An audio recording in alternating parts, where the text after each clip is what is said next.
దేవుని సన్నిధిని దేవుడు ఏర్పరచుకున్న సేవకుడు ఎంతగా ప్రేమించని తెలుసా?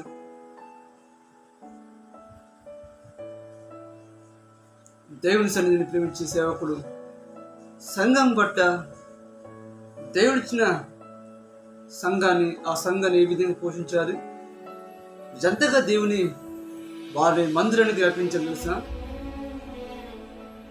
ఈరోజు దైవజనుడి యొక్క వాక్యం చెప్తున్నప్పుడు ఆ సంఘము, ఆ సంఘ ప్రజలు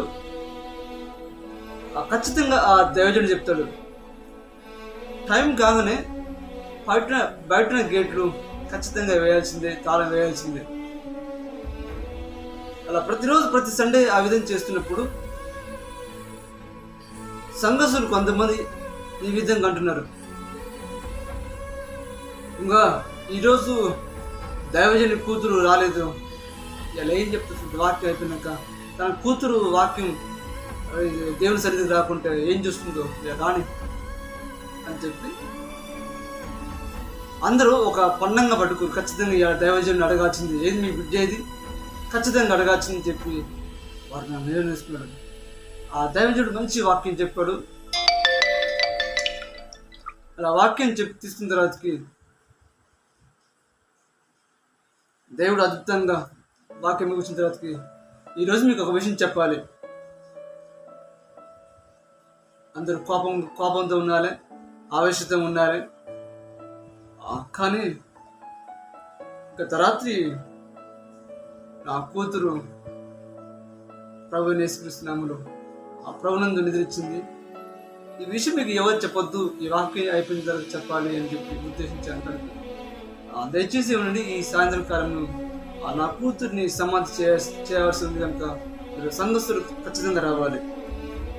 ఈ వాక్యం విన్న అనేక మంది, ఆ మాట విన్న సంఘస్థులు కన్నీరు మునురే కారుస్తున్నారు. ఎందుకంటే దైవజనుడు ఖచ్చితంగా చెప్తాడు ఏమంటే, మీరు ఖచ్చితంగా దేవుని సన్నిధి రావాల్సింది, దేవునికి మందిరికి రావాల్సిందే, సమయం వ్యర్థం చేయకుండా దేవుని సన్నిధిని ప్రేమించవలసింది మీరు అని చెప్పిన దైవజనుడు సడన్లీ తన కూతురు రాకపోతే మేము ఎంతో ఆవేశంతో ఉన్నాం, ఎంతో కోపంగా ఉన్నాం. కానీ ఈ విధంగా ఈ విధంగా ఒకేసారి ఈ విధంగా చెప్తున్నాం.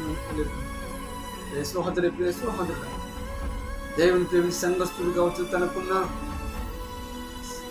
సరిగ్గా నిద్రపోడు, సరిగ్గా ఆహారం పుచ్చుకోడు, సరిగ్గా ఉండవలసిన సమయానికి సంఘం కోసమే తహతహలాడుతాడు. దేవుని ఒక వాక్యం ఏ విధంగా వారికి అందించాలి, దేవుని ఒక వాక్యం ఏ విధంగా వారికి కావాల్సిన ఆహారం సమృద్ధిగా అందట్లేదా ప్రతిరోజు దేవుని ఎందుకు ప్రార్థిస్తాడు. ఎందుకంటే దేవుడిచ్చిన గొర్రెలు ఏ గొర్రె కూడా తప్పిపోవద్దు. ఎందుకంటే దేవుడు ఏ గొర్రె కూడా తప్పిపోతే దేవుడు బాధపడతాడు. దేవుడు బాధపడితే దైవజనుడు ఖచ్చితంగా బాధపడతాడు. కనుక దేవుడు అంటున్నాడు, ఖచ్చితంగా ఆ దైవ సేవకుడు ఆత్మ పట్ల బాధ్యతల వ్యక్తిగా జీవిస్తాడు. కనుక అతను ఎల్లకాలం ఎల్లప్పుడూ దేవుని సన్నిధిని, దేవుని యొక్క మందిరాన్ని, దేవుని యొక్క వాక్యాన్ని ధ్యానిస్తూ ఉంటాడు. కనుక ఆ సంఘము ఎప్పుడూ చెడిపోదు.